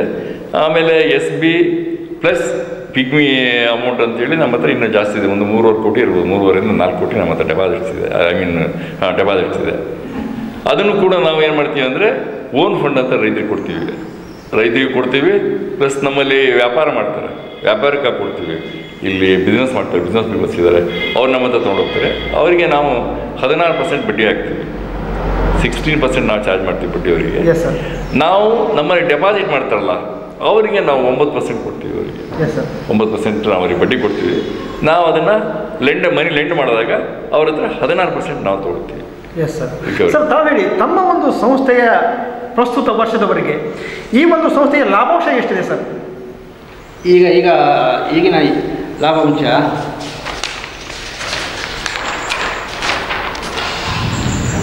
(31/3/23ಕ್ಕೆ 24 ಲಕ್ಷ ರೂಪಾಯಿ ಲಾಭಾಂಶ ಆಗಿದೆ. ಈಗ ಪ್ರಸ್ತುತ ವರ್ಷ 14,46,254 ರೂಪಾಯಿ ಲಾಭಾಂಶ ಇದೆ. ಅದಕ್ಕೆ ಕಾರಣ ಇಷ್ಟೇ. ಬಹುಶಃ ನಮ್ಮದು 24 ಲಕ್ಷ ಲಾಭ ಆಗ್ತದೆ. 16 ಲಕ್ಷ ರೂಪಾಯಿ ನಮ್ಮ ಒಬ್ಬರು ಎಂಪ್ಲಾಯಿ ರಿಟೈರ್ ಆಗ್ತಾರೆ. ಅವರು ಗ್ರ್ಯಾಚ್ಯುಯಿಟಿ, ಆಮೇಲೆ ಇದು PF ಗ್ರ್ಯಾಚ್ಯುಯಿಟಿ ಪ್ಲಸ್ ಇದು ಕೊಡ್ತೀವಿ. ಏನು ಇದು ಕೊಡ್ತೀವಲ್ಲ, ಹಾಲಿಡೇಸ್ ಇದು ಕೊಡ್ತೀವಿ. ಅದು ಸೇರ್ಕೊಂಡು ನಾವು ಅವ್ರಿಗೆ 16 ಲಕ್ಷ ರೂಪಾಯಿ ಕೊಡೋದಾಯ್ತದೆ. ಹಾಗಾಗಿ ಲಾಭಾಂಶದಲ್ಲಿ ಕೊಟ್ಟೋದು ಕಡಿಮೆ ಆಗಿದೆ ಲಾಭ. ಇಲ್ಲೇ ನಮ್ಮದು 30 ಲಕ್ಷಕ್ಕೆ ಹೋಗೋದು ಲಾಭ. 16 ಲಕ್ಷ ಅವರೊಬ್ಬರಿಗೆ ಪೇಮೆಂಟ್ ಮಾಡ್ತೀವಿ. ಅವರು 36 ವರ್ಷ ಸರ್ವಿಸ್ ಮಾಡಿದ್ರು ನಮ್ಮಲ್ಲಿ. ಒಬ್ಬರು CEO, ಅವರು ಲಾಸ್ಟೇ ರಿಟೈರ್ ಆಗ್ತಾರೆ. ಅವರಿಗೆ ಲಾಸ್ಟ್ ಮಾರ್ಚಲ್ಲಿ ಕೊಡ್ತೀವಿ ನಾವು. ಹಾಗಾಗಿ ನಮಗೆ ತೊಂದರೆ ಆಯಿತು. ಏಪ್ರಿಲಲ್ಲಿ ಕೊಡ್ತೀವಿ ಅವರಿಗೆ. ಅದರಿಂದ ಈ ಲಾಭದಲ್ಲಿ 16 ಲಕ್ಷ ರೂಪಾಯಿ ಅಲ್ಲಿ ದುಡಿಯೋಕ್ಕಾಗ್ತದೆ. ನಮ್ಮಲ್ಲಿ K. ಶಿವರಾಮ್ ಅಂತ ಒಬ್ಬರು CEO ಇದ್ದರು. ಅವರು ಸುಮಾರು 36 ವರ್ಷಗಳ ಸರ್ವಿಸ್ ಮಾಡಿದರು. ಅದರಲ್ಲಿ 15 ವರ್ಷಗಳ ಕಾಲ CEO ಆಗಿದ್ದರು. ಉಳಿದ ಇದರಲ್ಲಿ ವರ್ಷಗಳಲ್ಲಿ ಅವರು ಸೇಲ್ಸ್ಮನ್ನ ಕೆಲಸ ಮಾಡಿದರು. ಭಾಳ ಪ್ರಾಮಾಣಿಕವಾಗಿ ಕೆಲಸ ಮಾಡಿದ್ದಾರೆ. ಅವರು ಯಾವತ್ತೂ ನಮಗೆ ಒಂದು ಕಿರಿಕಿರಿ ಎಂಪ್ಲಾಯಿ ಆಗೇ ಇರಲಿಲ್ಲ. ಅವರ ಥ್ರೂಔಟ್ ಅವ್ರು 36 ವರ್ಷವೂ ಅವರಾಯಿತು, ಅವ್ರ ಕೆಲಸ ಆಯಿತು, ಅವ್ರ ಮನೆ ಆಯಿತು. ಬಹುಶಃ ಇದೇ ಊರಿನಲ್ಲಿ 36 ವರ್ಷಗಳ ಕಾಲ ಇದ್ದರೂ ಕೂಡ ಇದೇ ಸಂಸ್ಥೆಯಲ್ಲಿ ಈ ಊರಿನಲ್ಲಿ ಬಹುಶಃ ಅವ್ರಿಗೆ ಯಾರ ಮನೆಗೂ ಹೋಗಿ ಗೊತ್ತಿಲ್ಲ. ಅದು ಕಾಣಿಸುತ್ತೆ. ಅವ್ರು ಯಾರು ವ್ಯಕ್ತಿಗಳು ಬಂದರೆ ಸಂಸ್ಥೆಯೊಳಗೆ ಮಾತಾಡಿಸಿ ಅವ್ರು ವ್ಯವಹಾರ ಮಾಡಿ ಮುಗಿಸ್ಬಿಡೋರು ಬಿಟ್ಟರೆ, ಮತ್ತು ಸಂಸ್ಥೆ ಬಾಗಿಲಾಕೊಂಡು ಹೊರಟರು ಅಂದರೆ ಸೀದಾ ಅವ್ರ ಮನೆಗೆ ಹೋಗೋರು. ಯಾವ ರೀತಿಯ ಕಟ್ಟೆ ಪಂಚಾಯತಿ ಸಂಸ್ಥೆ ಬಗ್ಗೆ ಮಾತಾಡೋದು, ಬಹುಶಃ ಅಂಥ ಒಬ್ಬ ಎಂಪ್ಲಾಯಿ ನೋಡೋದೇ ಕಷ್ಟ ಯಾವುದೇ ಸಂಸ್ಥೆಗಳಲ್ಲಿ ಎಲ್ಲೇ ಆಗಲಿ. ನನ್ನ ಪರ್ಸ್ನಲ್ ಒಪಿನಿಯನ್ ಇದು. ನನ್ನ ಗಮನಕ್ಕೆ ಬಂದಂಗೆ ಅಂಥ ವ್ಯಕ್ತಿಗಳು ಸಿಕ್ಕರೆ ಮಾತಾಡ್ತಾರೆ, ಮಾತ್ರ ಮಾತಾಡೋದು ಅಷ್ಟೇ, ಇಲ್ಲಾಂದ್ರೆ ಮಾತಾಡೋಲ್ಲ. ಅಂಥ ಒಬ್ಬ ವ್ಯಕ್ತಿ ಚೆನ್ನಾಗಿ ಕೆಲಸ ಮಾಡಿದ್ದಾರೆ. 36 ವರ್ಷಗಳ ಕಾಲ ಪ್ರಾಮಾಣಿಕವಾಗಿ ದುಡಿದಿದ್ದಾರೆ. ಈ ಸಂಸ್ಥೆಗೆ ಅವರಿಂದ ತುಂಬ ಅನುಕೂಲ ಆಗಿದೆ. ಸಂಸ್ಥೆ ಬೆಳೆಯೋಕ್ಕೆ ಅವರೊಬ್ಬರು ಕೂಡ ಪೂರಕವಾಗಿದ್ದರು ಅಂತ ಹೇಳಲಿಕ್ಕೆ ನಾನು ಇಷ್ಟಪಡ್ತೀನಿ. S sir. ಸರ್, ಇನ್ನು ಈ ಒಂದು ಸಂಸ್ಥೆಯ ಲಾಭಾಂಶದಲ್ಲಿ ಷೇರುದಾರ ಸದಸ್ಯರಿಗೆ ಎಷ್ಟು % ಡಿವಿಡೆಂಟ್ ಅನ್ನು ನಾವು 8% ವರೆಗೂ ಡಿಕ್ಲೇರ್ ಮಾಡಿದ್ದೀವಿ. ಈಗ ನಾವು ಈ ಬಿಲ್ಡಿಂಗ್ ಕಟ್ಟಕ್ಕೆ ಶುರು ಮಾಡಿದ್ಮೇಲೆ ದಟ್ ರೆಡ್ಯೂಸ್ ಟು 4%. ಯಾಕಂದರೆ ಬಿಲ್ಡಿಂಗ್ ಫಂಡನ್ನು ಜಾಸ್ತಿ ತೊಗೊಂಡ್ರು ನಾವು, ಲಾಭಾಂಶದಲ್ಲಿ ಬಿಲ್ಡಿಂಗ್ ಫಂಡನ್ನು ಜಾಸ್ತಿ ತೊಗೊಂಡ್ರು. ಹಾಗಾಗಿ ನಾವು ಅದನ್ನು ಸ್ವಲ್ಪ ಡಿವಿಡೆಂಟನ್ನು ಕಡಿಮೆ ಡಿಕ್ಲೇರ್ ಮಾಡೋದು 4%. ಯಾಕಂದರೆ ನಾವು ಡಿವಿಡೆಂಟ್ ಕೊಡೋಷ್ಟೊತ್ತಿಗೆ ನಮ್ಮ ಷೇರ್ದಾರ ಜೊತೆಗೆ ಸರ್ಕಾರಿ ಶೇರ್ ಇದೆ ಇಲ್ಲಿ ನಮ್ಮಲ್ಲಿ, ಸುಮಾರು ಒಂದು 2 ಲಕ್ಷ ರೂಪಾಯಿ ಸರ್ಕಾರಿ ಶೇರ್ ಇದೆ. ಅವ್ರಿಗೆ ಕೂಡ ನಾವು ಏನು ಡಿಕ್ಲೇರ್ ಮಾಡ್ತೀವಿ ಅದು ಕಟ್ಟಲೇಬೇಕು ಅವರಿಗೆ. ಅವ್ರ ಹತ್ರ ನಾವೇನು ನಮ್ಮ ಷೇರ್ದಾರ ಹತ್ರನಾದರೂ ನಾವು ಈ ರೀತಿ ಕಷ್ಟ ಸುಖಗಳನ್ನು ಹೇಳ್ಬೋದು, ನಾವು ಬಿಲ್ಡಿಂಗ್ ಕಟ್ತಾ ಇದ್ವಿ, ನಿಮ್ಮ ಶೇರ್ನ ಇದು ಡಿವಿಡೆಂಟ್ ಅಮೌಂಟ್ ಬಿಡಿ ನಮಗೆ ಅನುಕೂಲ ಆಗುತ್ತೆ, ನಿಮ್ಮದೇ ಆಸ್ತಿ ಮುಂದೆ ಇದು ಅಂತ ಅವ್ರಿಗೆ ಕನ್ವಿನ್ಸ್ ಮಾಡ್ಬೋದು. ಬಟ್ ಸರ್ಕಾರಿ ಶೇರ್ಗಳನ್ನು ನಾವು ಏನು ಡಿಕ್ಲೇರ್ ಮಾಡ್ತೀವಿ ಡಿವಿಡೆಂಟ್ ಅದನ್ನು ನೇರವಾಗಿ ಕಟ್ಟಬೇಕಾಗುತ್ತೆ. ಆಮೇಲೆ ಜೊತೆಗೆ ಪ್ರಾವಿಷನ್ಸ್, ಬೇರೆ ಬೇರೆ ಪ್ರಾವಿಷನ್ಸ್ ಇರ್ತದೆ, ಅವೆಲ್ಲ ಕಂಪಲ್ಸರಿ ಕಟ್ಟಬೇಕಾಗುತ್ತೆ. ಹಾಗಾಗಿ ನಮ್ಮದು ಈಗ 2 ವರ್ಷಗಳಿಂದ ನಾವು 4% ಡಿಕ್ಲೇರ್ ಮಾಡ್ತಾ ಇದ್ದೀವಿ. ಸರ್, ಇನ್ನು ಈ ಒಂದು ಸಂಸ್ಥೆಯ ಆಡಿಟ್ ವರ್ಗೀಕರಣ ಯಾವ ಒಂದು ಹಂತದಲ್ಲಿದೆ ಸರ್? ಎ ವರ್ಗೀಕರಣ ಇಲ್ಲಿವರೆಗೂ ಎದಲ್ಲಿ ಇದೆ ಅಥವಾ ಹಿಂದೆ ಬಿ ಇತ್ತು. ನಾನು ಬರುವಾಗ ಸಿನಲ್ಲಿತ್ತು, ನಾನು ಬಂದು 2 ವರ್ಷ ನಂತರ ಬಿಗೆ ಬಂತು. ಈಗ ಎ ವರ್ಗದಲ್ಲಿದೆ. ಎ ವರ್ಗದಲ್ಲಿ ಒಂದು ಪ್ರಸ್ತುತ ವರ್ಷದಲ್ಲಿ ಕಾರ್ಯನಿರ್ವಹಿಸ್ತೀವಿ ಎ ವರ್ಗ. ಸರ್, ತುಂಬ ಸಂತೋಷ ಸರ್. ಸರ್, ಇನ್ನು ಮುಖ್ಯವಾಗಿ ತಮ್ಮ ಸಂಸ್ಥೆಯ ಷೇರುದಾರ ಸದಸ್ಯರಿಗೆ ವಿಶೇಷ ಸೌಲಭ್ಯಗಳನ್ನು ಏನಾದರೂ ಕೊಡ್ತಾ ಇದ್ದಾರೆ, ಹೇಗೆ? ಪ್ರಥಮವಾಗಿ ನಾವು ಅವರಿಗೆ ಅಗತ್ಯ ಇರುವಷ್ಟು ಅವ್ರ ಎನ್ ಸಿ ಲಿಮಿಟ್ ಏನಿದೆ ಆ ಲಿಮಿಟ್ನ ವರೆಗೂ ಕೊಟ್ಟಿದ್ದೀವಿ ನಾವು ಸಾಲನ. ಬಹುಶಃ ನಾವು ಯಾರೇ ರೈತರು ಬಂದು ನನಗೆ ಸಾಲ ಬೇಕು, ಬೆಳೆಯ ಸಾಲ ಬೇಕು ಅಂತ ಕೇಳಿದಾಗ, ಕ್ರಾಪ್ ಲೋನ್ ಬೇಕು ಅಂತ ಹೇಳಿದಾಗ ಒಬ್ಬರದೇ ಅರ್ಜಿ ನಾವು ತಿರಸ್ಕಾರನೇ ಮಾಡಿಲ್ಲ. ಈ 30 ಇಯರ್ಸ್ನಲ್ಲಿ not even single applications we have not rejected. ಅದು ಒಂದು ನಮ್ಮ ದೊಡ್ಡ ಸಾಧನೆ. 5 ಗುಂಟೆ ಇರೋರಿಗೆ 5,000 ರೂಪಾಯಿ ಸಾಲನ್ನು ಕೂಡ ಕೊಟ್ಟಿದ್ದೀವಿ. ಬಹುಶಃ ಯಾವ ಸೊಸೈಟಿಗಳಲ್ಲಿ ಕೊಡಲ್ಲ. ಸರಿ 5 ಗುಂಟೆ ಇದ್ದರೆ 5,000 ರೂಪಾಯಿ ಸಾಲ ಕೊಟ್ಟಿದ್ದೀವಿ ನಾವು. ಸ್ಮಾಲೆಸ್ಟ್ ಫಾರ್ಮರ್ ನಮಗೆ ಬಹುಶಃ ನಮ್ಮ ಪೆನ್ಸಿಲ್ಸೇ ಅಷ್ಟಾಗ್ತದೆ, ಸ್ಟೆನ್ಸಿಲ್ಸೇ, ಆದರೂ ಕೂಡ ನಾವು ಆ ಅಪ್ಲಿಕೇಶನ್ ರಿಜೆಕ್ಟ್ ಮಾಡಿಲ್ಲ, ಸಾಲ ಕೊಟ್ಟಿದ್ವಿ. ಒಬ್ಬರನ್ನ ಈ 30 ವರ್ಷ ಇತಿಹಾಸದಲ್ಲಿ ಸಾಲ ಕೊಡೋಕ್ಕಾಗಲ್ಲ. ಇಫ್ ಹಿ ಈಸ್ ಎಲಿಜಿಬಲ್ ಇದ್ದವ್ರಿಗೆ ಮಾತ್ರ, ಎಲಿಜಿಬಲ್ ಇದ್ದವ್ರಿಗೆ ಕೊಡೋಕ್ಕಾಗೋದಿಲ್ಲ. ಸಾಕಷ್ಟು ಸಂಸ್ಥೆಯಲ್ಲಿ ಕೊಡೋಕ್ಕಾಗುತ್ತೆ ಅಲ್ವಾ? If he is eligible we never rejected it. ಯಾವೊಂದು ಅಪ್ಲಿಕೇಶನ್ ರಿಜೆಕ್ಟ್ ಮಾಡಿಲ್ಲ, ಕೊಟ್ಟಿದ್ವಿ ಯಾವುದನ್ನು, ಬೆಳೆ ಸಾಲನ. ಆಮೇಲೆ ಅವ್ರ ಜೊತೆಗೆ ಅವರ ಓನ್ ಫಂಡು, ಅವರ ವ್ಯವಹಾರ, ಅವರ ಅದು ರೀಪೇಯಿಂಗ್ ಕೆಪಾಸಿಟಿ ನೋಡಿಬಿಟ್ಟು ಓನ್ ಫಂಡ್ ಕೊಟ್ಟಿದ್ವಿ. 4 ಲಕ್ಷದವರೆಗೆ ಕೊಟ್ಟಿದ್ವಿ, ಕೆಲವರಿಗೆ 5 ಲಕ್ಷ ಕೊಟ್ಟಿದ್ದೀವಿ.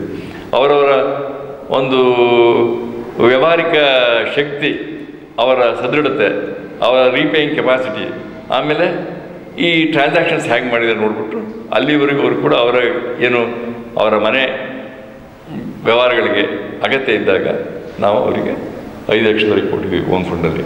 ಅಂಥ ಸಾಲಗಳನ್ನು ಸುಮಾರು 2.5-3 ಕೋಟಿ ಕೊಟ್ಟಿದ್ದೀವಿ ನಾವು. ಆ ಸೌಲಭ್ಯನೂ ಇದೆ.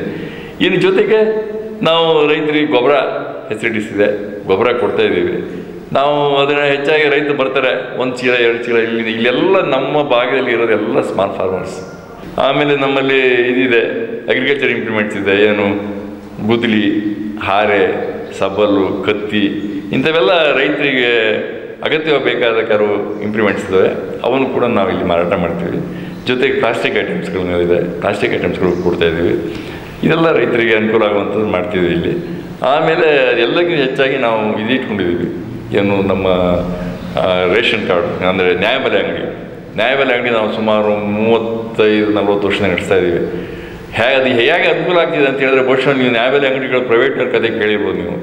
ಅಲ್ಲಿ ತಾಲೂಕು ಸೆಂಟ್ರ್ನಲ್ಲಿ ಅವರಿಗೆ ಡಿಸ್ಪ್ಯಾಚ್ ಆದರೆ 50% ಮಾತ್ರ ಇಲ್ಲಿ ಬರ್ತದೆ, ಎಲ್ಲಿಗೆ ಅವ್ರ ನ್ಯಾಯಬೆಲೆ ಅಂಗಡಿಗೆ, ಮತ್ತು 50% ಅಲ್ಲೇ ಎಲ್ಲ ಹೋಗಿರ್ತದೆ. ಅದು ಇಲ್ಲಿ ಅವರ ಒಂದು ವ್ಯವಸ್ಥೆನೇ ಬೇರೆ ಇರ್ತದೆ. ಬಟ್ ನಮ್ಮಲ್ಲಿ 100 ಗ್ರಾಮ್ ಅಕ್ಕಿನೂ ಕೂಡ ಕಡಿಮೆ ಕೊಡೋಲ್ಲ ನಾವು.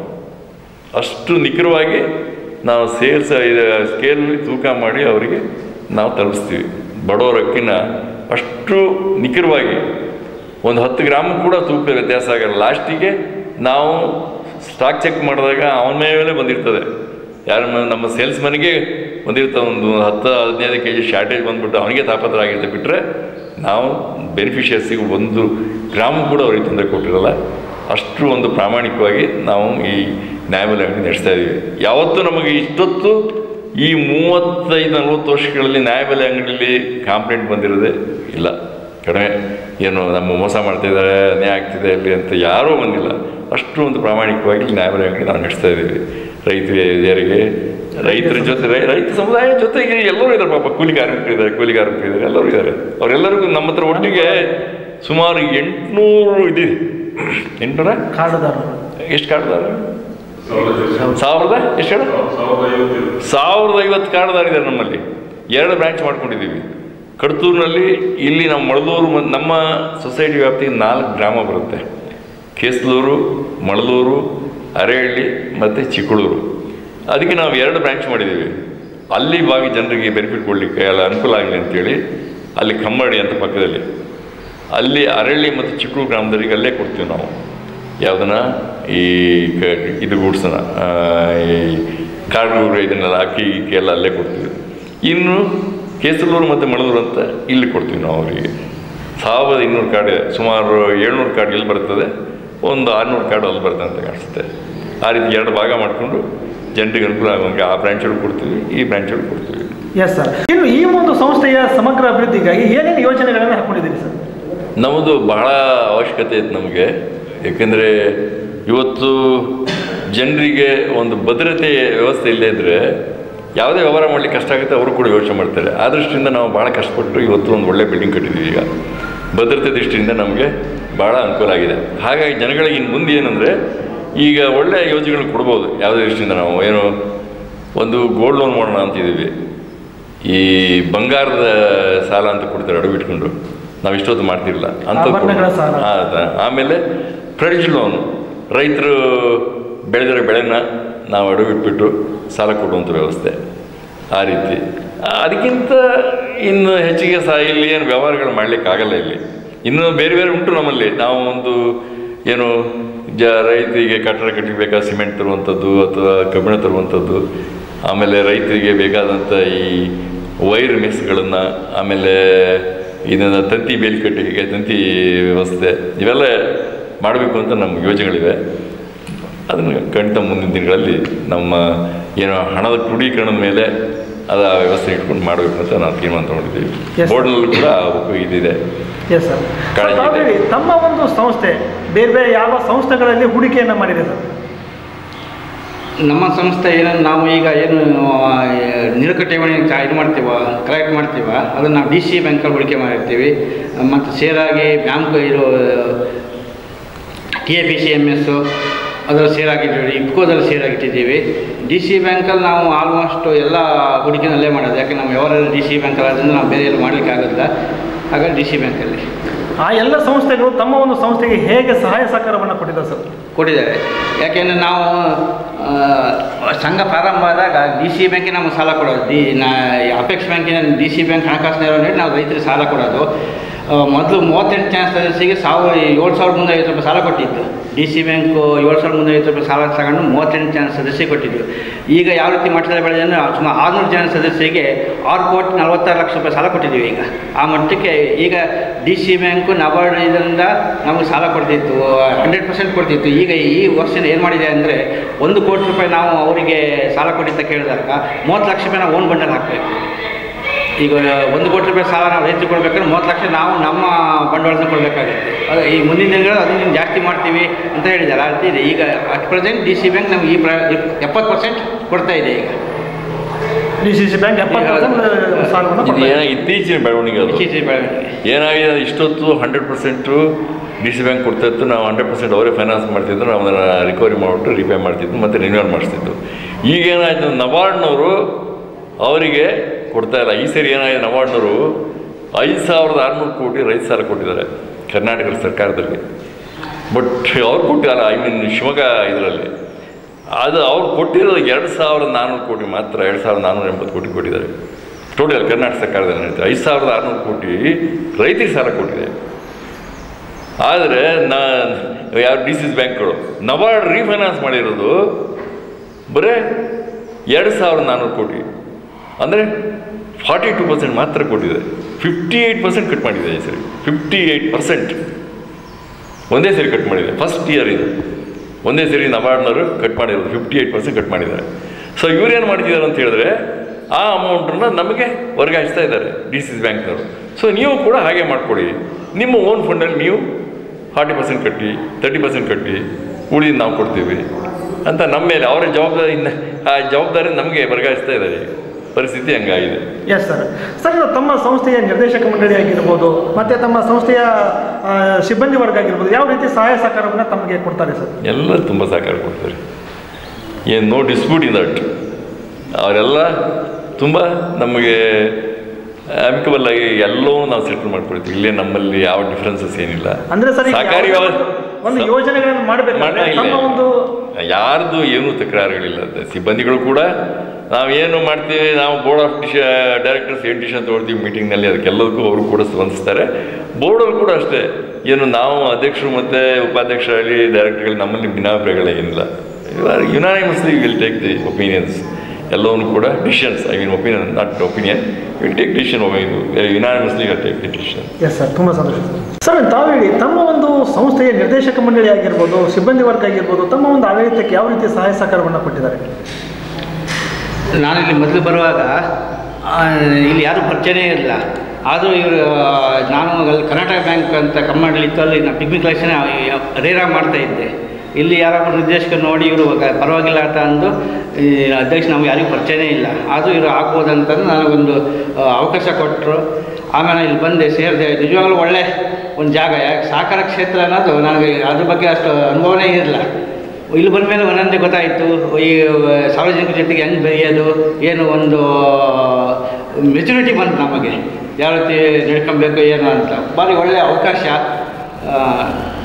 ಸುಮಾರು 20 ವರ್ಷ ಪಿಗ್ಮಿ ಕಲೆಕ್ಷನ್ ಮಾಡಿದ್ದೀನಿ. ಪಿಗ್ಮಿ ಕಲೆಕ್ಷನ್ 20 ವರ್ಷ ಮಾಡಿ ಆಮೇಲೆ ನನಗೆ ಸ್ವಲ್ಪ ಹೆಲ್ತ್ ಪ್ರಾಬ್ಲಮ್ ಆಗಿ ಅದನ್ನು ಬಿಟ್ಟು ಇದುವರೆಗೆ ಸಹಿತ ಯಾರು 20 ವರ್ಷ ಪಿಗ್ಮಿ ಕಲೆಕ್ಷನ್ ಮಾಡಿದರೆ ಏನೋ ಒಂದು 10 ರೂಪಾಯಿ ಕೊಡಬೇಕಂತ ಇದುವರೆಗೆ ಯಾರು ಕಂಪ್ಲೇಂಟ್ ಮಾಡಿಲ್ಲ. ಅದೊಂದು ನಮ್ಗೆ ಖುಷಿಯಾದ ವಿಷಯ. 20 ವರ್ಷ ಒಂದು ಸಾರ್ವಜನಿಕ ಕ್ಷೇತ್ರದಲ್ಲಿ ಈ ಹಣ ಕಲೆಕ್ಷನ್ ಮಾಡೋದು ಭಾರಿ ಕಷ್ಟ.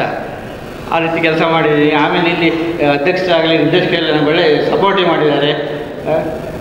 ನನ್ನ ಕ್ಲಾಸ್ಮೇಟ್ಗಳು ಇವರು ರಮೇಶ್ ಅವರೆಲ್ಲ ಇವನು 2-3 ಜನ ನನ್ನ ಕ್ಲಾಸ್ಮೇಟ್ಗಳೇ ನಿರ್ದೇಶಕರಾಗಿದ್ದಾರೆ. ಎಲ್ಲರೂ ಒಳ್ಳೆ ಸಪೋರ್ಟ್ ಕೊಡ್ತಾ ಇದ್ದಾರೆ. ಸಾರ್ವಜನಿಕರು ಅಷ್ಟೇ ಒಳ್ಳೆ ಕೆಲಸ ಮಾಡಿದ್ದೀವಿ ಇದು ಅಂತ ಒಳ್ಳೆ ಪ್ರೋತ್ಸಾಹ ಕೊಡ್ತಾ ಇದ್ದಾರೆ. ಒಂದು ಒಳ್ಳೆ ಕೆಲಸದ ಜಾಗ ಅಂತ ಅನ್ಬೋದಿದ್ದು. ನಾನು ಫೆಬ್ರವರಿ 28ರಲ್ಲಿ ಶಿವಾಗೆ ನೇಮಕಗೊಂಡೆ. ಕಳೆದ 1 ವರ್ಷ ನಾನು ದೊಡ್ಡ ಸವಾಲು ಅಂತಂದರೆ ಈ ಬಿಲ್ಡಿಂಗ್ ಆವಾಗ ಸ್ಟಾರ್ಟಿಂಗ್ ಹಂತದಲ್ಲಿತ್ತು. ಇದನ್ನು ಪೂರ್ಣಗೊಳಿಸ್ಬೇಕಿತ್ತು. ಒಂದು ದೊಡ್ಡ ಚಾಲೆಂಜ್ ಆಗಿತ್ತು. ಯಾಕೆಂದರೆ ಸದಸ್ಯ ನಾವೊಂದು ಮೊದಲಿಗೆ ಏನಾಗಿತ್ತು ಅಂದರೆ ಒಂದು 25-30 ಲಕ್ಷ ರೂಪಾಯಿ ಬಿಲ್ಡಿಂಗ್ ಆಗ್ಬೋದು ಅಂತ ಯೋಚನೆ ಮಾಡಿದ್ವಿ. ಬರ್ತಾ ಅದರ ಸ್ಟ್ರಕ್ಚರ್ ಚೇಂಜ್ ಆಯಿತು. ಒಂದು 70-80 ಲಕ್ಷ ರೂಪಾಯಿ ಅದು ಬರುತ್ತಾಗಿತ್ತು. ನಾವು ಸದಸ್ಯತೆ ಎಲ್ಲ ಮನೆಗೆ ಹೋಗಿ ಕಲೆಕ್ಟ್ ಮಾಡಿದ್ರು. ಒಂದು 25 ಲಕ್ಷ ರೂಪಾಯಿ ಪ್ರಾಮಿಸ್ ಮಾಡಿ ನಮಗೆ 10 ಲಕ್ಷ ರೂಪಾಯಿ ಕ್ಯಾಶ್ ಬಂತು ಅಷ್ಟೇ. ಒಟ್ಟು ಕೆಲಸ ಚಾಲೆಂಜ್ ಆಯ್ತು, ಮಾಡಲೇಬೇಕಂತ ಆಯಿತು. ನಮಗೆ ಏನಾಯ್ತು ಅಂದರೆ ಇಲ್ಲಿ ಅಧ್ಯಕ್ಷರು ಮತ್ತು ನಿರ್ದೇಶಕರುಗಳ ಸಹಕಾರದೊಂದಿಗೆ ಒಂದು ಸಾಲ ಮಾಡಬೇಕಂದ್ರೆ ನಾವು ಕಡೆ DC ಬ್ಯಾಂಕ್ ಕೈ ಮಾಡ್ಕೊಂಡು ಸಾಲ ಮಾಡಿ ಇದು ಬಿಲ್ಡಿಂಗ್ ಒಂದು ಒಳ್ಳೆ ರೀತಿಯಲ್ಲಿ ಮೊನ್ನೆ ಓಪನ್ ಮಾಡೋದು. ಇದೊಂದು ಚಾಲೆಂಜಿಂಗ್ ವರ್ಕು ನಮ್ಮ ಕಾಲದಲ್ಲಿ ಆಯಿತು ಅಂತ ಎಲ್ಲ ಅಧ್ಯಕ್ಷರು ಮತ್ತು ಉಪಾಧ್ಯಕ್ಷರು ಮತ್ತು ನಿರ್ದೇಶಕರ ಸಹಾಯದಿಂದ ಇವತ್ತು ಒಂದು ಉತ್ತಮ ಮಟ್ಟದ ಕಟ್ಟಡ ಆಗಿದೆ. ನಮ್ಮ ಕಾಲದಲ್ಲಿ ಆಯಿತು ಅಂತ ಒಂದು ಸಂತೋಷದ ವಿಷಯ.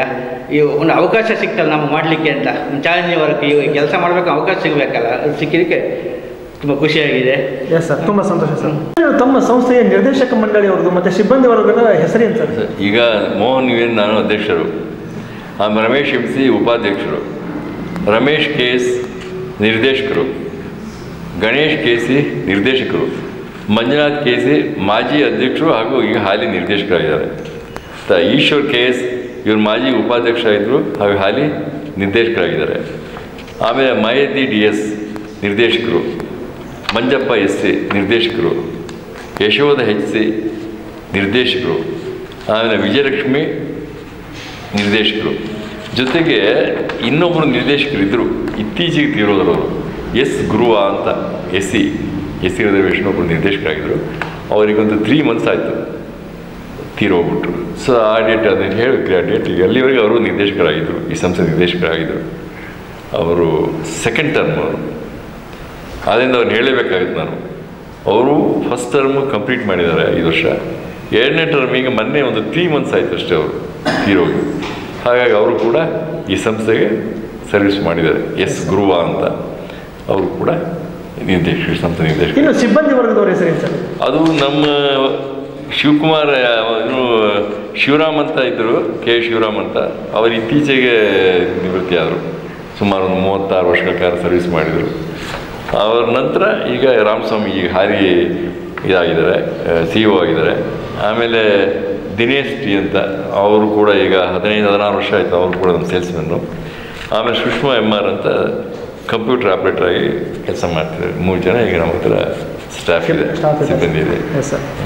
ತುಂಬ ಸಂತೋಷ ಸರ್. ಪಿಗ್ಮಿ ಏಜೆಂಟ್ ಒಬ್ಬರಿದ್ದಾರೆ, ಹಾಂ ಸರ್, ಉಮೇಶ್ ಅಂತ, HS ಉಮೇಶ್ ಅಂತ ಪಿಗ್ಮಿ ಏಜೆಂಟಾಗಿ ಕೆಲಸ ಮಾಡ್ತಾರೆ ನಮ್ಮ ಹತ್ರ. Yes sir. ಇನ್ನು ಈ ಒಂದು ಸಂಸ್ಥೆಯ ಜೊತೆಗೆ ಸಾಕಷ್ಟು ಸಂಘ ಸಂಸ್ಥೆಗಳಲ್ಲಿ ತಾವು ಒಂದು ಅಧ್ಯಕ್ಷರಾಗಿ, ಉಪಾಧ್ಯಕ್ಷರಾಗಿ, ಸದಸ್ಯರಾಗಿ ಕೂಡ ಕೆಲಸ ಕಾರ್ಯ ನಿರ್ವಹಿಸಿದ್ದೀರಿ. ಆ ಒಂದು ಸಂಸ್ಥೆಗಳ ಒಂದು ಅನುಭವಗಳನ್ನು ಹಂಚಿಕೊಳ್ಳಿ ಸರ್. ಸರ್, ನನ್ನ ಈ ಸಂಸ್ಥೆ ಬಿಟ್ಟರೆ ನೆಕ್ಸ್ಟ್ ನಾನು TFI ಸಂಸ್ಥೆಯಲ್ಲಿ ಕೆಲಸ ಮಾಡಿದ್ದೀನಿ. 10 ವರ್ಷ ಕೆಲಸ ಮಾಡಿದ್ದೀನಿ. ಬಹುಶಃ ಆ ಸಂಸ್ಥೆ ಕೆಲಸ ಮಾಡೋದೇ ಒಂದು ಸಂತೋಷ. ಅದು ತಾಲೂಕು ಸಂಸ್ಥೆ. ಅದು ಹೆಚ್ಚಾಗಿ ಅದರಲ್ಲಿ ಏನಾಗ್ತದೆ ಅಂದರೆ A ಕ್ಲಾಸ್ ಡೈರೆಕ್ಟರ್ಸ್ ಇರ್ತಾರೆ, ಅಂದರೆ ಸಂಸ್ಥೆ ಅಧ್ಯಕ್ಷಗಳೇ ಬರ್ತಾರಲ್ಲ ಹೆಚ್ಚಾಗಿ, ಬೇರೆ ಬೇರೆ ಪ್ಯಾಕ್ಸ್ ಅಧ್ಯಕ್ಷರು ಬರ್ತಾರೆ. ಮತ್ತು ನಾನು ಇದ್ದ ಕಾಲದಲ್ಲಿ ಫಸ್ಟ್ ಟೈಮು 8 ಸೀಟ್ ಇದೆ, 12 ಸೀಟ್ನಲ್ಲಿ 8 ಸೀಟು ಇವರು ಬರ್ತಿದ್ರು, ಪ್ರೆಸಿಡೆಂಟ್ಸು. ಯೂಶ್ವಲ್ ಆಗಿ ಅಂದರೆ ಸೊಸೈಟಿ ಮೂಲಕ ಎಲೆಕ್ಟ್ ಆಗುವಂಥದ್ದು 8. ಆಮೇಲೆ 3 ಮಾತ್ರ ಥ್ರೂ ದಿ ಮೆಂಬರ್ಸ್ ಎಲೆಕ್ಟ್ ಆಗ್ತಾಯಿದ್ರು. ನಾನು ಫಸ್ಟ್ ಟೈಮ್ ಡೈರೆಕ್ಟ್ ಆಗಿದ್ದಾಗ, ಅವಾಗಲೇ ನಾನು ಪ್ರೆಸಿಡೆಂಟ್ ಆಗಿದ್ದೆ. ಸೊ ಅದು ಭಾಳ ಒಳ್ಳೆ ವ್ಯವಸ್ಥೆ ಇತ್ತು. ಅವಾಗ ಎಲ್ಲರೂ ಮೆಚ್ಯೂರ್ಡಾಗಿ ಬರ್ತಾಯಿದ್ರು. ಬೇರೆ ಸಂಸ್ಥೆಗಳಿಗೆ ಕೆಲಸ ಮಾಡಿ ಅಲ್ಲಿ ಡೈರೆಕ್ಟ್ರಾಗಿ ಬರ್ತಾಯಿದ್ರು. ಅದೊಂದು ಅವ್ರ ಜೊತೆ ಕೆಲಸ ಮಾಡೋದೇ ಒಂದು ಖುಷಿ, ಭಾಳ ಚೆನ್ನಾಗಿರ್ತಿತ್ತು. ಆ ಕಾಲಘಟ್ಟದಲ್ಲಿ ನಾನು ಅಲ್ಲಿ 5 ವರ್ಷ ಕೆಲಸ ಮಾಡಿದ್ದೀನಿ. ಅದರಲ್ಲಿ 8 ಜನ, 11 ಡೈರೆಕ್ಟರ್ಸ್, 8 ಜನ ಎಲ್ಲ ಅಧ್ಯಕ್ಷಗಳೇ. ಸೊ ಆವಾಗ ನಾನು ಕೆಲಸ ಮಾಡುವಾಗ ಅಧ್ಯಕ್ಷ ಆಗಿದ್ದಾಗ ನನಗೆ ಒಂದು ಅವಕಾಶ ಸಿಕ್ಕಿತ್ತು. ಏನು ಮಾರ್ಕೆಟಿಂಗ್ ಫೆಡರೇಷನ್, ಸ್ಟೇಟ್ ಮಾರ್ಕೆಟಿಂಗ್ ಫೆಡರೇಷನಿಗೆ ವೋಟ್ ಮಾಡುವಂಥ ಒಂದು ಅವಕಾಶ ಸಿಕ್ತು ನನಗೆ.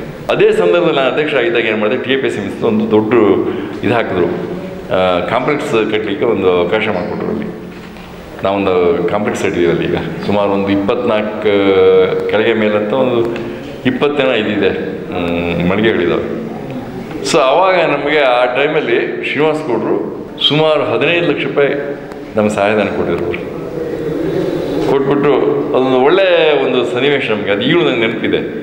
ಅಂಥ ಒಂದು ಸಂದರ್ಭದಲ್ಲಿ ನಾನು ಅಲ್ಲಿ ಕೆಲಸ ಮಾಡಿದ್ದೆ TFI ಸಂಸ್ಥೆಯಲ್ಲಿ. ಆ ಸಂಸ್ಥೆಗೆ ಅನುಕೂಲ ಮಾಡಿಕೊಡ್ಲಿಕ್ಕೆ ಅನುಕೂಲ ಆಯಿತು ನನಗೆ.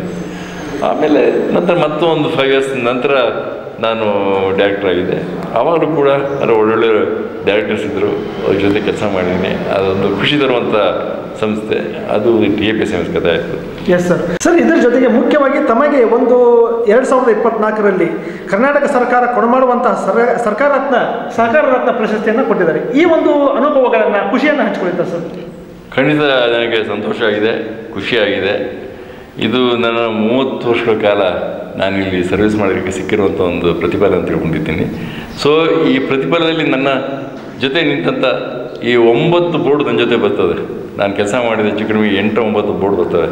ಅದೆಲ್ಲ ನಿರ್ದೇಶಕರು ಕೂಡ ಭಾಗಿಯಾಗಿದ್ದಾರೆ. ಬಿಕಾಸ್ ನನ್ನನ್ನು ಅವರೇ ಅಧ್ಯಕ್ಷ ಮಾಡುವಂಥದ್ದು, ಅವರೇ ನನಗೆ ಸಹಕಾರ ಕೊಡುವಂಥದ್ದು. ಅವರಿದ್ದಾಗ ಮಾತ್ರ ನಾವು ಬೋರ್ಡಾಗಿ ಕೆಲಸ ಮಾಡೋಕ್ಕೆ ಸಾಧ್ಯ. ಎಲ್ಲ ಉತ್ತಮ ಸಹಕಾರ ಕೊಟ್ಟಿದ್ದ ಎಲ್ಲ ಈಗ ಇರುವಂಥ ಬೋರ್ಡ್ ಆಫ್ ಡೈರೆಕ್ಟರ್ಸ್ ಸೇರಿಕೊಂಡು ಹಿಂದಿನ ಎಲ್ಲ ನಿರ್ದೇಶಕರು ಕೂಡ ನನಗೆ ಎಲ್ಲರೂ ಭಾಳ ಒಳ್ಳೆಯ ರೀತಿಯ ಸಹಕಾರ ಕೊಟ್ಟಿದ್ದಾರೆ. ಆ ಸಹಕಾರ ಕೊಟ್ಟರೆ ಮಾತ್ರ ಇಂಥದ್ದನ್ನು ಅಚೀವ್ ಮಾಡಲಿಕ್ಕೆ ಸಾಧ್ಯ, ಈ ಕೆಲಸಗಳನ್ನ ಮಾಡಲಿಕ್ಕೆ ಸಾಧ್ಯ. ಆ ದೃಷ್ಟಿಯಿಂದ ಅವರೆಲ್ಲರಿಗೂ ನಾನು ಅಭಿನಂದನೆಗಳು ತಿಳಿಸ್ತೀನಿ. ಈಗ ಜೊತೆಗೆ ಪ್ರಮುಖವಾಗಿ ಬಹಳ ಮುಖ್ಯವಾಗಿ ನನ್ನ ಷೇರುದಾರರು. ಬಹುಶಃ ನಾನು ಈ ಸಂಸ್ಥೆಗೆ ಎಲ್ಲ ಕಾಲದಲ್ಲೂ ನಾನು ಚುನಾವಣೆ ಮುಖಾಂತರ ಬಂದವನು.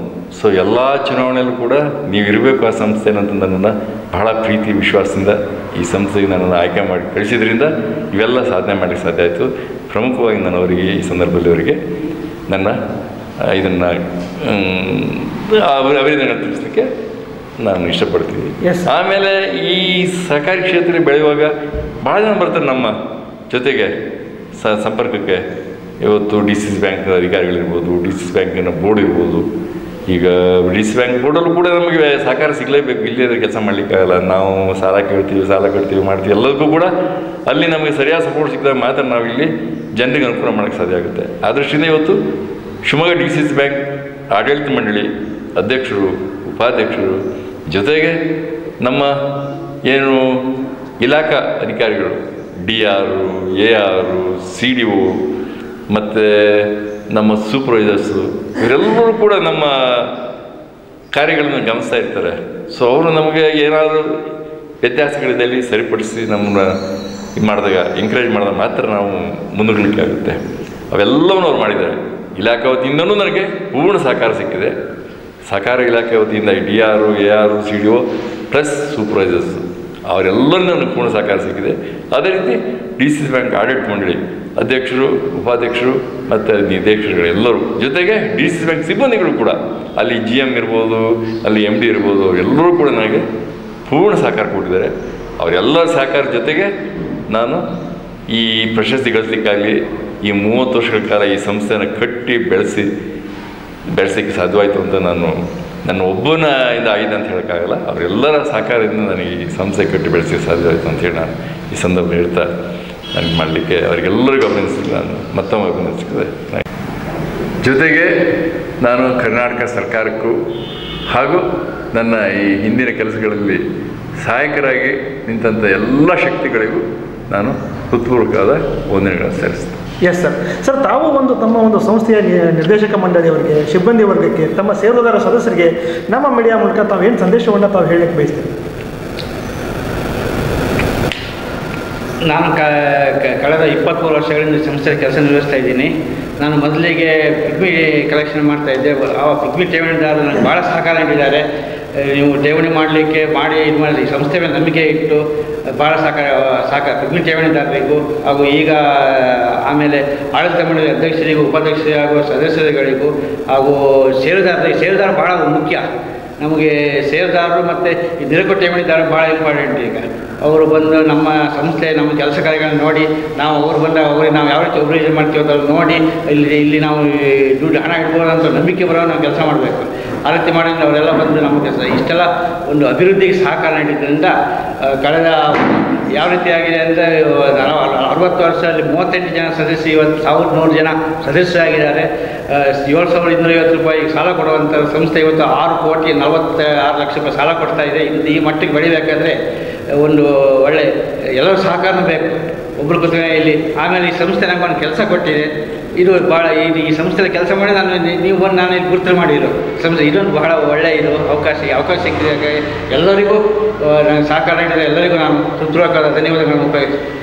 ತುಂಬ ಸಂತೋಷ ಸರ್. ಇಷ್ಟೊತ್ತು ನಮ್ಮ ವೀಕ್ಷಕರ ಮುಂದೆ ತಮ್ಮ ಸಹಕಾರಿ ರಂಗದ ವಿಷಯಗಳನ್ನು, ಸಾಮಾಜಿಕ ರಂಗದ ವಿಷಯಗಳನ್ನು ಹಂಚಿಕೊಂಡಿದ್ದಕ್ಕಾಗಿ ತುಂಬ ಧನ್ಯವಾದಗಳು. ನಮಸ್ಕಾರ ಸರ್. ನಮಸ್ಕಾರ ಸರ್.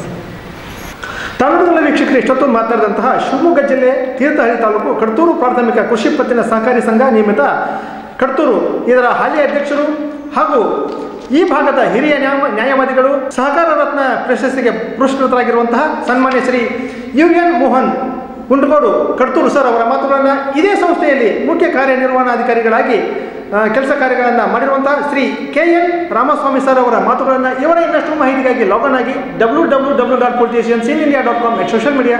ಜೈ ಹಿಂದ್, ಜೈ ಕರ್ನಾಟಕ.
ವಾಹಿನಿಯವರಿಗೆ ನಾನು ಈ ಸಂಸ್ಥೆಗೆ 1983ರಲ್ಲಿ ಮೊದಲು ಆಯ್ಕೆಯಾಗಿ ಬಂದಿದ್ದೆ. 1987ರಲ್ಲಿ ಇಲ್ಲಿ ಅಧ್ಯಕ್ಷನಾಗಿ 5 ವರ್ಷ ಸೇವೆ ಸಲ್ಲಿಸಿದ್ದು.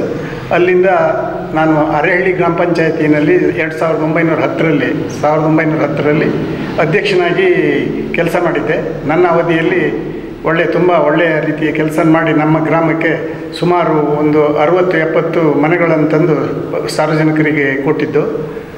ಹಾಗೆಯೇ ಆನಂತರದಲ್ಲಿ ನಾನು ತೀರ್ಥಹಳ್ಳಿ ತಾಲೂಕು PLD ಬ್ಯಾಂಕಿಗೆ ನಿರ್ದೇಶಕನಾಗಿ 5 ವರ್ಷ ಕೆಲಸ ಮಾಡಿದ್ದೇನೆ. ಹಾಗೆ ತೀರ್ಥಹಳ್ಳಿ ತಾಲೂಕು ಒಕ್ಕಲಿಗರ ಸಂಘದ ಸದಸ್ಯನಾಗಿ ಒಂದು 5 ವರ್ಷ ಕೆಲಸ ಮಾಡಿದ್ದೇನೆ. ಈಗ ಈ ವರ್ಷ ಇಲ್ಲಿ 1918ರಿಂದ ಇಲ್ಲಿ ಸಕ್ರಿಯವಾಗಿ ಸದಸ್ಯನಾಗಿ ಈ ಸಂಸ್ಥೆಯಲ್ಲಿ ಕೆಲಸ ಮಾಡ್ತಾಯಿದ್ದೇನೆ. ಈ ಸಂಸ್ಥೆಯಲ್ಲಿ ನಮ್ಮ ಅಧ್ಯಕ್ಷರಿರ್ಬೋದು ಅಥವಾ ನನ್ನ ಹಿತೈಷಿಗಳಾಗಿರ್ತಕ್ಕಂಥ ನಿರ್ದೇಶಕರುಗಳು ಎಲ್ಲರೂ ಸಹ ಕೋಪರೇಟಿವ್ ಕೊಟ್ಟು ಒಳ್ಳೆಯ ರೀತಿಯಲ್ಲಿ ಈ ಸಂಸ್ಥೆಯಲ್ಲಿ ಕೆಲಸ ಮಾಡಲು ಅನುವು ಮಾಡಿಕೊಟ್ಟಿರ್ತಾರೆ. ಹಾಗಿರೋದ್ರಿಂದ ನಿಮಗೂ ಹಾಗೂ ನಮ್ಮ ನಿರ್ದೇಶಕ ಮಂಡಳಿಯವರಿಗೂ ಅಧ್ಯಕ್ಷರಿಗೂ ಎಲ್ಲರಿಗೂ ಧನ್ಯವಾದಗಳನ್ನು ಅರ್ಪಿಸುತ್ತೇನೆ. ನನ್ನ ಹೆಸರು ಯಶೋಧ. ಎಲ್ಲರಿಗೂ ನಮಸ್ಕಾರ.